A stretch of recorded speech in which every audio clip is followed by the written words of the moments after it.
Assalamualaikum warahmatullahi wabarakatuh.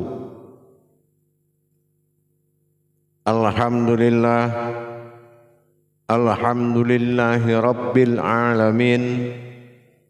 Assalatu wassalamu ala asrafil anbiya'i wal mursalin, Sayyidina wa maulana Muhammadin. Ashhadu an la ilaha illallah wa ashhadu anna Muhammadar Rasulullah. Allahumma shalli ala Sayyidina Muhammad, Muhammadun musyabihil wal ikram, ya wal jalil wal ikram. Subhanal malikul quddus, subhanatil izzati wa azzamati wa haibat, wal qudrat wal sultan, wal kamal wal jamal, wal kibriyai wal ijabarut, wala ya'futu wala ya'budu abda. Suhubukum kudus surabuna wa rabbul malaikatihi wa ruhi subhanallah. Walhamdulillah wa la ilaha illallah, Allahu akbar. Wa tahirin wal mujahidina amma ba'du ibadullah. Bersyukur kita kepada Allah dengan mengucapkan alhamdulillahi rabbil alamin atas segala limpahan karunia rahmah dan hidayahnya. Serta dengan izinnya juga kita dapat menjalankan amanahnya beramal dan beribadah, zahir batin dunia dan akhirat. Bersalam kita tidak akan pernah kita lupakan. Marilah sama-sama kita sampaikan, kita panjatkan kepada junjungan kita Nabi Allah, Nabiul Akhir Zaman, Rasulullah Muhammad sallallahu alaihi wasallam.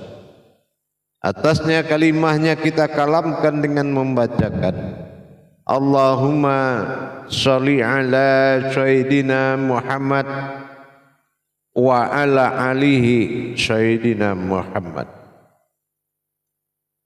Alhamdulillah bertemu lagi dengan saya Guru Mursyid Syekh Nur Muhammad Buya Irwan Maulana Al-Qalidi, Pasaman, Sumatera Barat. Tentunya dalam makom majelis zikir Ma'rifatullah, dalam naungan Yayasan Islam Hidayatul Mubarakah, tentunya dalam makom syiar YouTube Buya Pasaman Timur, yang senantiasa selalu berbagi wawasan dan ilmu pengetahuan demi meningkatkan iman dan takwa kita kepada Allah. Meningkatnya kuantitas diri akan menjadikan peningkatan pada kualitas ibadah. Ini yang disebut dengan derajat. Kalau nilai dan derajat dari perbuatan kita kepada Allah belum mendapatkan nilai atau alias kosong, ini akan berdampak kepada kesalahan. Berdampak kepada kesalahan. Maka dengan demikian kita wajib menuntut ilmu. Kata Rasulullah sallallahu alaihi wasallam, wa talabul ilmi faridatu ala kulli muslim. Diwajibkan setiap umat Islam itu belajar menuntut ilmu. Karena tanpa ilmu tidak akan pernah ada yang terjadi. Tanpa ilmu tidak akan pernah ada yang sampai. Tanpa ilmu tidak akan pernah ada yang terwujud. Karena Allah Maha teliti dengan apa yang Dia kerjakan.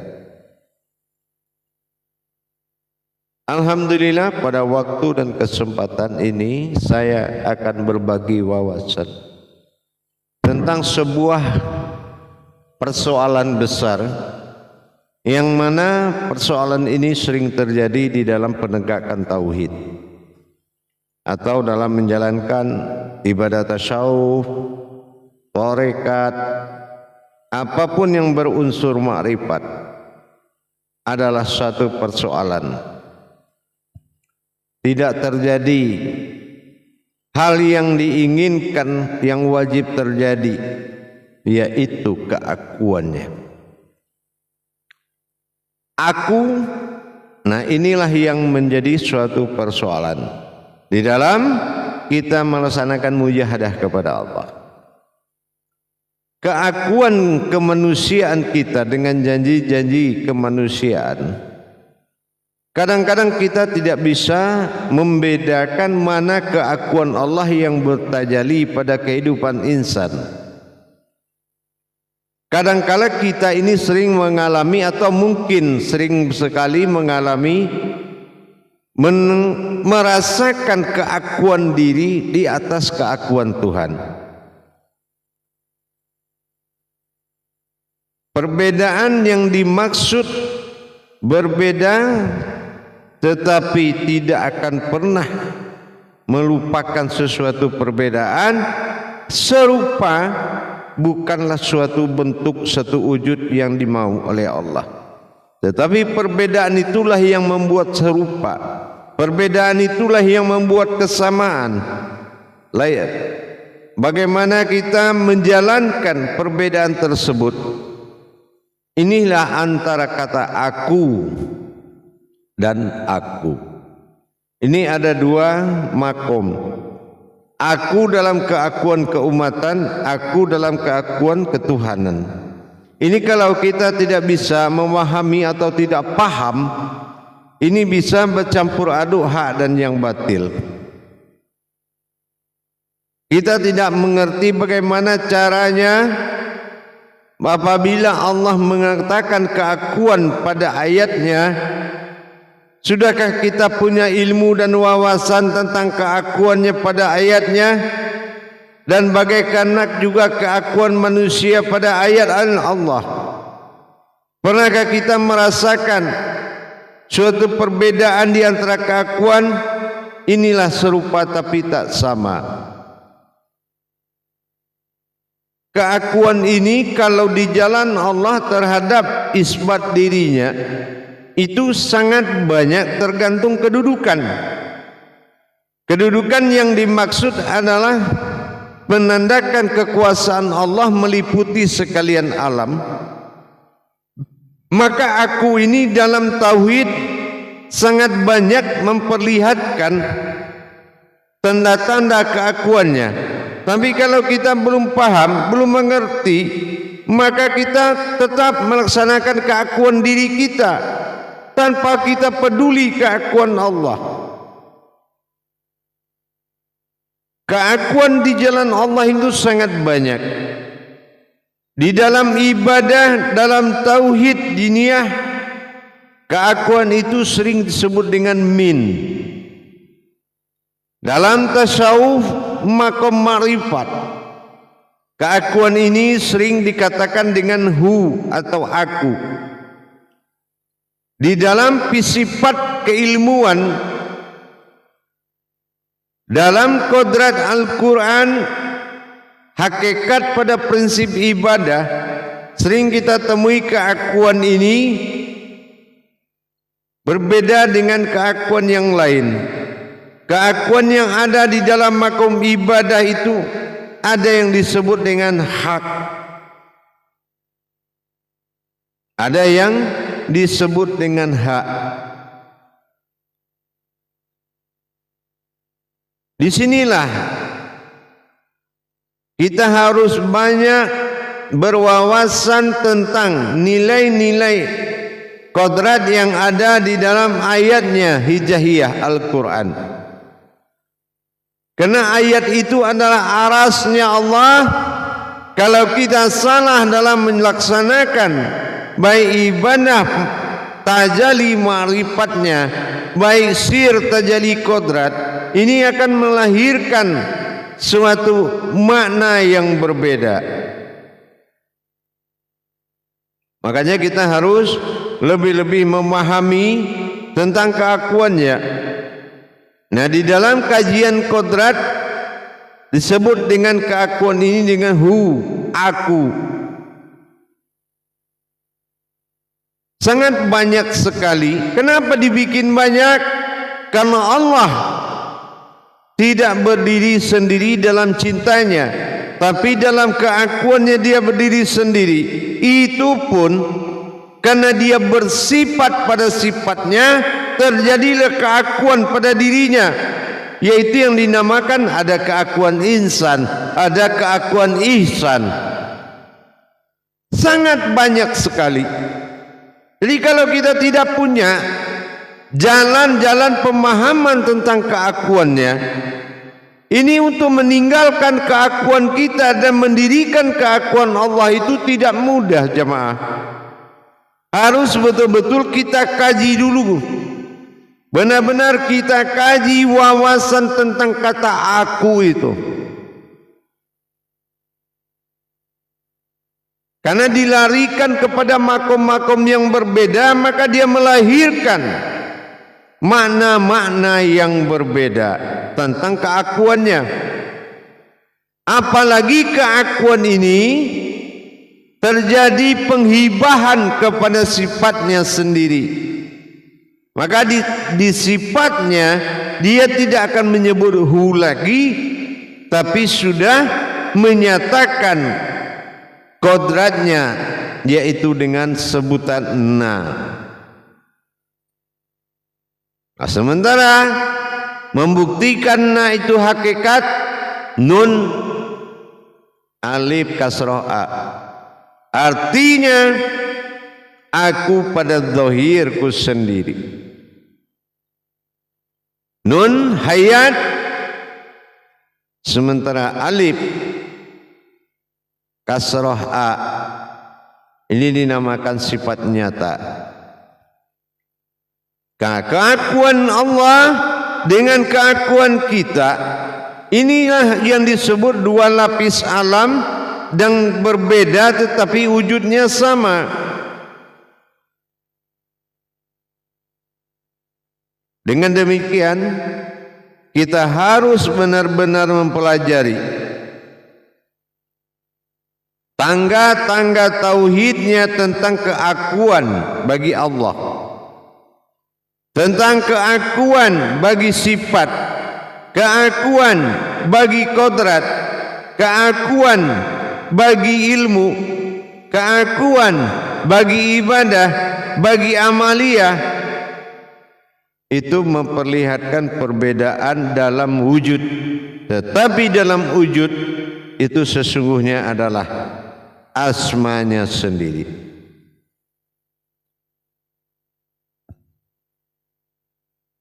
Jamaah yang dirahmati Allah rahimakumullah,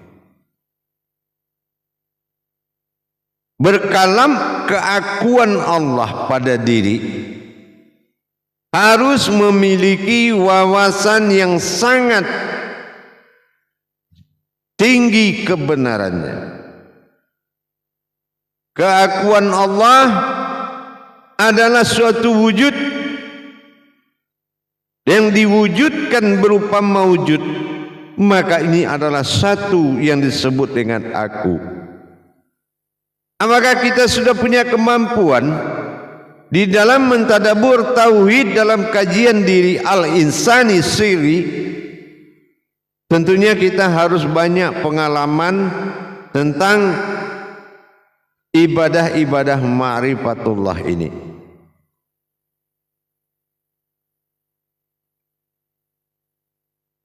Berdirinya keakuan Allah pada wujud kodrat dinamakan al-haq. Berdirinya keakuan Allah pada hayat disebut rohani. Berdiri keakuan Allah pada batin disebut rabbani, dan keakuan Allah pada dohir disebut nurani. Ini adalah mengatakan wahwa ma'akum inama kuntum, dimanapun kamu berada di situ aku ada. Tapi dalam hakikat apa? Kodrat itu memang kodratnya yang bertajali dengan keinginan kita di muka bumi ini.